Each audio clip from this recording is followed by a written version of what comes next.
दोस्तों नमस्कार। आज फिर हम ACC 01 का कुछ इम्पोर्टेंट क्वेश्चन लाए हैं जो आपके एग्ज़ाम के दृष्टिकोण से काफ़ी इम्पोर्टेंट होने वाली है। देखिए ACC 01 जिसमें हम बच्चों के लिए देखभाल सेवाओं का संगठन के बारे में पढ़ते हैं। आइए क्वेश्चन पर देखते हैं। उससे पहले आप लोग से एक रिक्वेस्ट है, जो भी न्यू स्टूडेंट इस चैनल पर पहली बार आए चैनल को सब्सक्राइब कर दें, वीडियो को लाइक कर दें। आइए क्वेश्चन देखते हैं। इससे पहले हम 2 क्वेश्चन चर्चा किए हुए थे। आप वो 2 क्वेश्चन देखना चाहते हो तो आप मेरे प्लेलिस्ट में जाके या वीडियो का लिंक हम डिस्क्रिप्शन बॉक्स में दे देंगे, वो देख लीजिएगा। आइए दूसरा क्वेश्चन स्टार्ट करते हैं।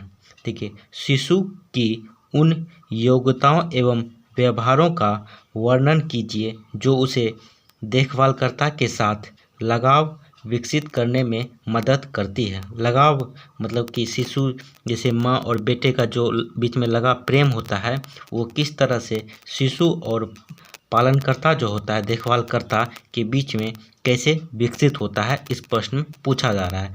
यह प्रश्न आपको 10 नंबर में पूछा जा सकता है। 10 नंबर के ये प्रश्न हो सकते हैं। अभी प्रीवियस ईयर का क्वेश्चन उठाइएगा तो ये क्वेश्चन कई बार एग्जाम में पूछा गया है।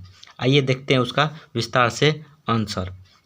देखिए, शिशु अपने व्यवहार द्वारा वयस्कों का ध्यान अपनी ओर आकर्षित करने और उसे बनाए रखने में वे महत्वपूर्ण भूमिका निर्वाह करता है, जो कि इस प्रकार है। देखिए, शिशु जो है किस तरह का व्यवहार करेगा कि वो देखभालकर्ता के बीच में एक लगाव स्थापित हो सकता है। तो आपको ये पूछा गया। किसी प्रश्न में ये भी पूछा जाता है देखभालकर्ता यानी पालनकर्ता का कैसा व्यवहार हो कि शिशु के प्रति उसका लगाव विकसित कैसे हो सकता है। ये दोनों प्रश्न अलग है। एक शिशु का लगाव होता है, एक पालनकर्ता का लगाव होता है। इस प्रश्न में शिशु का लगाव पूछा गया है। ठीक है, आइए देखते हैं। देखिए, पहला, एकटक देखना और मुस्कुराना। शिशु का जो है एकटक देखभालकर्ता की तरफ देखना और उसका मुस्कुराना। जब नवजात शिशु अपनी नज़र देखभालकर्ता के चेहरे पर टिकाने लगते हैं तो उन दोनों के बीच एक संबंध विकसित होने लगता है। जीवन के पहले हफ्ते से ही शिशु नज़रें मिलाने का अभ्यास करने लगते हैं। 3 महीने के बीच शिशु लोगों को देखकर मुस्कुराने लगते हैं। रोने की तरह मुस्कुराना भी संप्रेषण का एक प्रारंभिक साधन है। संप्रेषण मतलब क्या हुआ कि दर्शाना अपने आप को किस तरह का व्यवहार होता है। मुस्कुराहट अपना सामाजिक रूप ले लेती है, अर्थात मनुष्य के चेहरे को देखकर और आवाज़ सुनकर शिशु मुस्कुराकर अनुक्रिया दिखाते हैं। प्रारंभ में शिशु सभी चेहरों को देखकर, चाहे वे परिचित हो या अपरिचित, परंतु ही मुस्कुराते हैं। जो प्रारंभ में उसके पहचान नहीं होती है, वो सभी के चेहरे देखकर मुस्कुराने लगता है। शिशु जैसे जैसे बड़ा होता है तो वो परिचित चेहरा को देखकर ही मुस्कुराता है। जो परिचित नहीं है उससे दूर भागने का कोशिश करता है। बाद में वे परिचित चेहरे को देखकर अपेक्षाकृत अधिक, आइए आगे देखते हैं। देखिए, मुस्कुराते हैं। शिशु को मुस्कुराते हुए देखभालकर्ता की ओर एकटक देखना पालनकर्ता को अत्यधिक आनंद देता है। वे संतुष्टि और गौरव महसूस करते हैं और शिशु के प्रति अपने सुरक्षात्मक व्यवहारों को बढ़ाते हैं। शिशु की मुस्कुराहट के जवाब में पालनकर्ता मुस्कुराते हैं, उससे बात करते हैं और उसे गोद में लेते हैं। सच तो यह है कि गंभीर और चिड़चिड़े शिशु वयस्कों का ध्यान इस प्रकार अपनी ओर आकर्षित नहीं कर पाते हैं। जब वयस्क शिशु की मुस्कुराहट का उत्तर मुस्कुराकर और उनकी ओर एकटक देखकर देते हैं तो इससे शिशु का यह पता चलता है कि वे अन्य लोगों पर प्रभाव डाल सकते हैं। इस प्रकार बोल पाने से काफ़ी पहले शिशु ने संचार का एक माध्यम ढूंढ लिया है। मतलब कि जो जाना पहचाना हुआ है उसे वह शिशु अपना बात करने का एक संचार का माध्यम ढूंढ लिया है। देखिए, वे यह समझ गए हैं कि एक मुस्कुराहट उन्हें कई चीज़ें दिला सकती है, जैसे गोदी, बातें, खेल अथवा खिलौना। दूसरा देखते हैं शिशु को क्या करना चाहिए। शिशु क्या करता है कि देखभाल करता है, उसके प्रति लगाव विकसित हो जाता है। देखिए रोना मुख्य तरीका है जिसके द्वारा शिशु मदद और देखभाल प्राप्त कर पाते हैं। किसी अन्य व्यवहार की अपेक्षा वयस्क रोना सुनकर शिशु के पास शीघ्र पहुंचते हैं। पालनकर्ता शिशु की आवश्यकता अनुसार महीने में शिशु, आइए आगे देखते हैं। देखिए आमतौर पर भूख लगने, गीले होने या दर्द होने पर शिशु रोते हैं।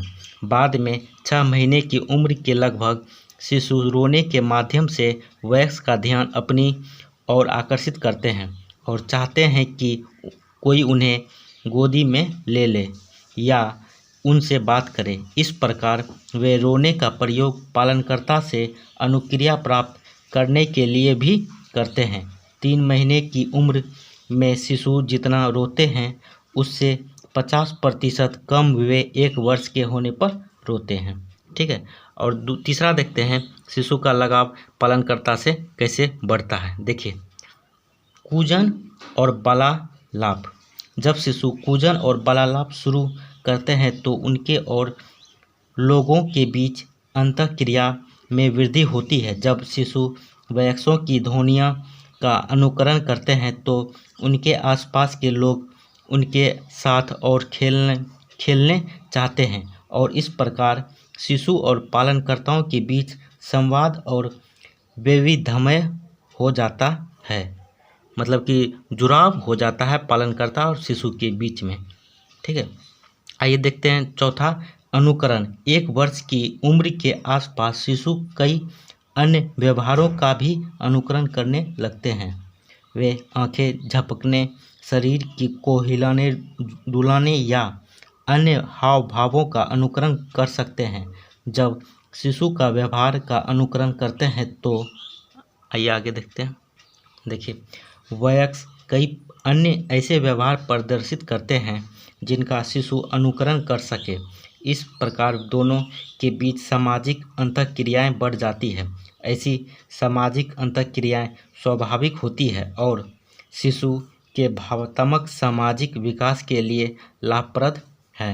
शिशु का उन लोगों का अनुकरण करने की अधिक संभावना है जिनसे उन्हें भावनात्मक लगाव होता है। ठीक है। शिशु किस प्रकार देखभालकर्ता के बीच में लगाव स्थापित करता है, ये प्रश्न का उत्तर इसमें दिया गया। कई बार ये भी पूछा जाता है कि देखभाल को क्या करना चाहिए कि शिशु उनके प्रति लगाव स्थापित करे, तो वो आगे बताएंगे ये भी क्वेश्चन। ठीक है। दोनों में क्या अंतर है वो भी आपको स्पष्ट रूप से बताएंगे। आइए नेक्स्ट देखते हैं। ये सारे क्वेश्चन जो है आपके एग्जाम में पूछा गया है। ठीक है। तो आप लोग भी इसको ध्यानपूर्वक देखिए। हम जो बता रहे हैं, बहुत स्टूडेंट के पास क्या होता है कि बुक नहीं पहुंच पाती है, तो उन लोगों का तैयारी अच्छे से नहीं हो पाता है। तो उन लोगों के लिए ये वीडियो काफ़ी हेल्पफुल मिल जाएगी। और बहुत स्टूडेंट ऐसे होते हैं जिनको पढ़ने का टाइम, जो जॉब में होते हैं, पढ़ने का टाइम नहीं होता, वो मेरे वीडियो से यदि सारे वीडियो देख लेंगे तो उनका तैयारी अच्छा हो जाएगा। ठीक है। आपको PDF भी कहाँ मिलेगा वो भी आपको बता देंगे। PDF के लिए आप कहाँ पे ले सकते हैं PDF। ठीक है। उसमें आपको हम 70 से 80 क्वेश्चन बताएंगे। ठीक है। आप वो PDF लेके भी पढ़ सकते हैं यदि आपके पास किताब इग्नू की तरफ से नहीं आया हुआ है तो। ठीक है। यदि आप 70 से 80 क्वेश्चन पढ़ लेते हैं तो 80% तैयारी आपका उस PDF से हो जाएगा। ठीक है। आइए देखते हैं शेषावस्था के दौरान शिशु द्वारा लगाव विकसित करना। ठीक है। और दूसरा क्वेश्चन है 13 से 36 माह के दौरान बच्चे की स्वायत्तता को विकसित करना। ये 2 प्रश्न हैं। ये दोनों प्रश्न 5-5 नंबर के पूछे जाते हैं, यानी टोटल ये दोनों प्रश्न का आंसर 10 नंबर आपको मिल जाएगा दीजिएगा तो। आइए देखते हैं। पहला देखते हैं शेषावस्था के दौरान शिशु द्वारा लगाव विकसित करना। शेषावस्था के दौरान शिशु द्वारा लगाव विकसित करना अपने पालनकर्ता का ध्यान अपनी ओर आकर्षित करना है। स्नेह और परिपोषण बच्चे के विकास में महत्वपूर्ण स्थान रखते हैं। स्नेहमयी और परिपोषक पालनकर्ता से हमारा अर्थ यह है कि एक स्नेही और परिपोषक पालनकर्ता बालिका की, आइए आगे देखते हैं, देखिए, आवश्यकताओं की ओर ध्यान देती है। उदाहरणतः जब बच्ची रोती है तो पालनकर्ता उसका कारण जानने का प्रयास करती है और उसे चुप कराती है। स्नेह और परिपोषण सामाजिक और भावनात्मक विकास की नींव रखते हैं। शिशु को पालनकर्ता के साथ लगाव हो जाता है। यह लगाव उसके सभी प्रकार के भावी संबंधों को आधार बनाता है। अगर पालनकर्ता के बालिका के साथ स्नेहपूर्ण संबंध है तो बालिका लोगों से संबंध बनाना सार्थक समझती है। यदि पालनकर्ता और बालिका के बीच में एक अच्छा स्नेहपूर्ण संबंध है तो बालिका अदर लोगों के साथ भी अपना मतलब सार्थक संबंध बनाना सार्थक समझती है। शेषावस्था, देखिए शेषावस्था जो है 2 वर्ष से 6 वर्ष की आयु में जो बच्चा होता है वो शेषावस्था कहलाता है। शेषावस्था में अन्य